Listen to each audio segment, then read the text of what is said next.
Hi friends, welcome to Tulasi Priya creation.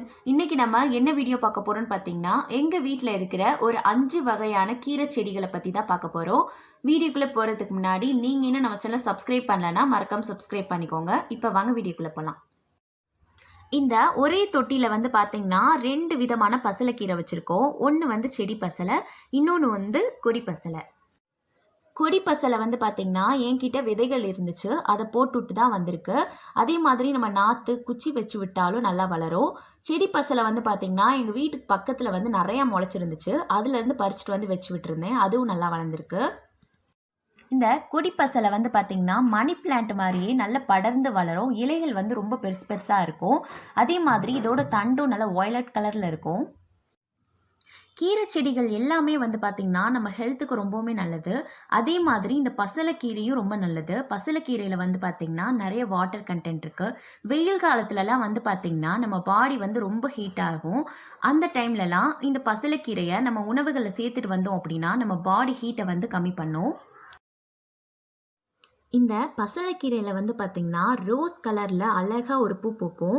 அந்த பூ வந்து காஞ்சதுக்கப்புறமா அதை எடுத்து பார்த்திங்க அப்படின்னா அதுக்குள்ளே வந்து விதைகள் இருக்கும். அந்த விதைகளை போட்டும் நம்ம இந்த செடி வந்து வளர்க்கலாம்.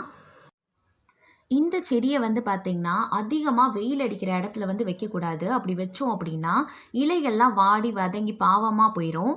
அதனால மிதமான வெயிலில் வந்து வைங்க. அப்போ தான் இலைகள் வந்து நல்லா பெருசு பெருசாக வளரும். தண்ணி வந்து பார்த்திங்கன்னா வெயில் காலத்துலலாம் 2 நேரம், ஒரு நாளைக்கு 2 தடவை வந்து தண்ணி ஊற்றுவேன் கொஞ்சம் கொஞ்சம். மழை டைம்லலாம் வந்து அந்தளவுக்கு வந்து தண்ணி தேவைப்படாது.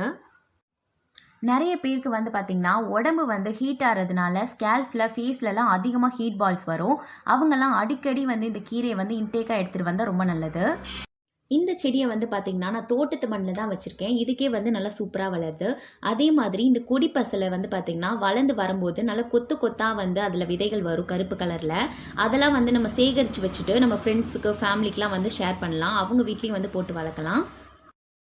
அடுத்ததாக நம்ம பார்க்க போகிற கீரை என்னன்னு பார்த்திங்கன்னா அரைக்கீரை, சிறுகீரை தான்.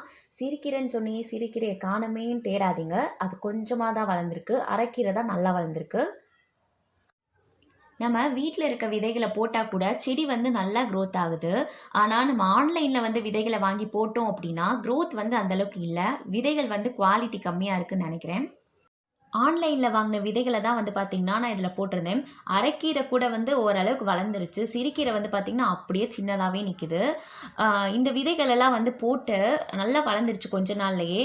ஆனால் அதுக்கப்புறமா என்னாச்சுன்னு பார்த்திங்கன்னா இலைகள்லாம் வந்து அப்படியே சாஞ்சு அழுக ஆரம்பிச்சிருச்சு.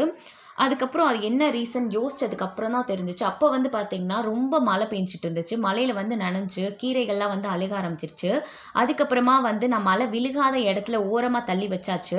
அதுக்கப்புறம் கூட நல்லா வளர்ந்து வர ஆரம்பிச்சிருச்சு. வந்து நம்ம இந்த கீரையை வந்து நல்லா கேர் பண்ணி வளர்த்துட்டா போதும். இதில் இருக்கிற விதைகளை வந்து நம்ம சேர்த்து வச்சுட்டு அடுத்தடுத்து வேறு வேறு தொட்டிகளில் போட்டு நம்ம வளர்க்குறதுக்கு ரொம்ப ஈஸியாக இருக்கும். இது வந்து பார்த்திங்கன்னா கரிசலாங்கண்ணி கீரை. அதிசயமாக வீட் சைடு வந்து விற்றுட்டு போனாங்க. கூப்பிட்டு எவ்வளோன்னு கேட்டால் 70 ரூபான்றாங்க ஒரு கட்டே.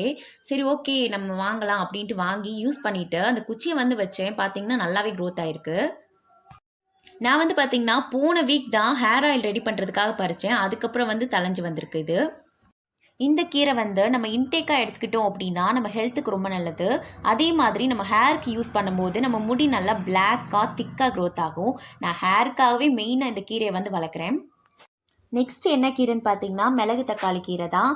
இது வந்து மிளகு தக்காளின்னு சொல்லுவாங்க, மணத்தக்காளின்னு சொல்லுவாங்க. இது வந்து விதை போட்டாலும் நல்லா வளரும். நான் வந்து பார்த்திங்கன்னா குச்சி வச்சு விட்டுருந்தேன், அதுக்கே நல்லா க்ரோத் ஆகிருக்கு. மிளகு தக்காளி கீரை வந்து பார்த்திங்கன்னா சின்ன வயசில் வந்து நான் சாப்பிடவே மாட்டேன், ரொம்ப கசப்பாக இருக்கும்ன்ட்டு. ஆனால் இப்போ வந்து எனக்கு ரொம்ப பிடிக்கும். அம்மா வந்து பருப்பு போட்டு கடைஞ்சி கொடுப்பாங்க, ரொம்ப டேஸ்ட்டாக இருக்கும். இது நம்ம ஹெல்த்துக்கு வந்து ரொம்ப நல்லது. நம்ம வயிற்று புண்ணு, வாய் புண்ணெல்லாம் வந்து சரி பண்ணும். இந்த கீரையில் இருக்கிற விதைகள் வந்து பார்த்திங்கன்னா மிளகு மாதிரியும் இருக்கும், தக்காளி மாதிரியும் இருக்கும். அதனால தான் மிளகு தக்காளின்னு பேர் வச்சுருக்காங்க போல். இந்த மிளகு தக்காளியை போட்டு புளிக்குழம்பு கூட வந்து வைப்பாங்க. இந்த கீரை வந்து பார்த்திங்கன்னா ஃப்ரெஷ்ஷாக இருக்கும் போதெல்லாம் நான் வீடியோ எடுக்க மறந்துட்டேன். இப்போ வந்து வெயில் பட்டு வாடி போன மாதிரி இருக்குது லைட்டாக. இப்போ நின்று வீடியோ எடுத்துகிட்ருக்கேன். இந்த கீரை செடிக்கு வந்து பார்த்திங்கன்னா நான் ப்ராப்பராக வந்து தண்ணி ஊற்றிடுவேன். ஒரு நேரம் தண்ணி ஊற்றாமல் ஸ்கிப் பண்ணிட்டேன் அப்படின்னா செடி வந்து பார்க்க டல்லாயிரும். இந்த செடியை வந்து பார்த்திங்கன்னா நான் டைரக்ட் சன்லைட்டில் வைக்கல, எதிர் வெயில் மட்டும்தான் படும். அப்படி இருந்தாலும் புல்ல சில நேரம் வாடி போயிடுது. மற்ற கீரை செடிகளை கம்பேர் பண்ணும்போது மிளகு தக்காளி கீரையில் வந்து பார்த்திங்கன்னா மாவு பூச்சி தொல்லை வந்து அதிகமாக இருக்குது. நம்ம சாப்பிட்றதுக்காக கீரை வளர்த்தா மாவு பூச்சி வந்து சாப்பிட்டுட்டு போகுது.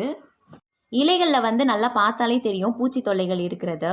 இதுக்கு வந்து நம்ம புளிச்ச மோர் அப்படி இல்லைன்னா வேப்பன கரைசலை வந்து தெளித்து விட்டாலே போதும். நம்ம ஸ்டார்டிங்லேயே இதை கவனிக்காமல் விட்டோம் அப்படின்னா செடிகளையே அழிச்சிரும் அது. செடிக்கு வந்து பார்த்திங்கன்னா தண்ணி ஊற்றுறது, உரம் கொடுக்குறது இதெல்லாம் வந்து நான் மார்னிங் டைமே பண்ணுவேன். வெயில் அடிக்கும்போது வந்து எதுவுமே கொடுக்க மாட்டேன். இது வந்து பார்த்திங்கன்னா எல்லாருக்குமே தெரியும். எல்லாருமே அந்த மாதிரி தான் பண்ணுவீங்க. கீரை செடியோட க்ரோத்தை பற்றி நான் ஃபீல் பண்ணவே மாட்டேன். ஏன்னு பார்த்தீங்கன்னா நம்ம கரெக்டாக தண்ணி ஊற்றி சிம்பிளான உரத்தை கொடுத்துட்டு வந்தோம் அப்படின்னாலே அது சூப்பராக க்ரோத் ஆகும். நான் நட்டு வச்சிருந்த குச்சியில் வந்து பார்த்திங்கன்னா சிலது வந்து காஞ்சிருச்சு. அதை வந்து எடுத்துகிட்டு இருக்கேன். அதை வச்சுருந்தும் ஒன்றும் பிரயோஜனம் இல்லை. ஓரளவுக்கு வந்து பார்த்திங்கன்னா செடி நல்லா வளர்ந்துருச்சு. இதை வந்து நான் வேரோட வந்து கட் பண்ண மாட்டேன். பாதி அளவுக்கு மட்டும் இந்த தண்டை வந்து கட் பண்ணிவிட்டு இலைகளை எடுத்துகிட்டு அந்த தண்டை வந்து வேறு வேறு தொட்டியில் வந்து வச்சு விடுவேன்.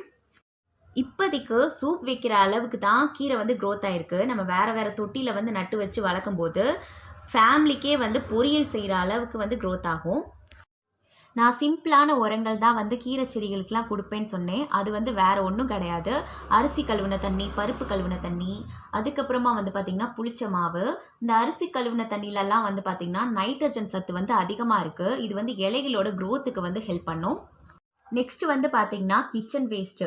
அதாவது நம்ம காய்கறி வந்து கட் பண்ணும்போது அந்த வேஸ்ட்டெல்லாம் வந்து தண்ணியில் ஒரு நாள் ஃபுல்லாக ஊற வச்சு அதை வந்து ஃபில்டர் பண்ணிவிட்டு அந்த தண்ணியை மட்டும் எல்லா விதமான செடிகளுக்கும் வந்து ஊற்றுவேன். இது தவிர வேறு என்ன கொடுக்கலாம் அப்படின்னு வந்து கேட்டிங்கன்னா 15 நாளைக்கு ஒருக்க வந்து மண்புழு உரம் வந்து கொடுக்கலாம். நேச்சுரலாகவே எங்கள் செடியில் வந்து மண்புழு இருக்கிறதுனால நான் அந்தளவுக்கு வந்து கொடுக்கறது கிடையாது. ஓகே, இந்த வீடியோ உங்களுக்கு பிடிச்சிருந்துச்சு அப்படின்னா லைக் பண்ணுங்கள், ஷேர் பண்ணுங்கள், கமெண்ட் பண்ணுங்கள். தேங்க்யூ ஃபார் வாட்சிங்.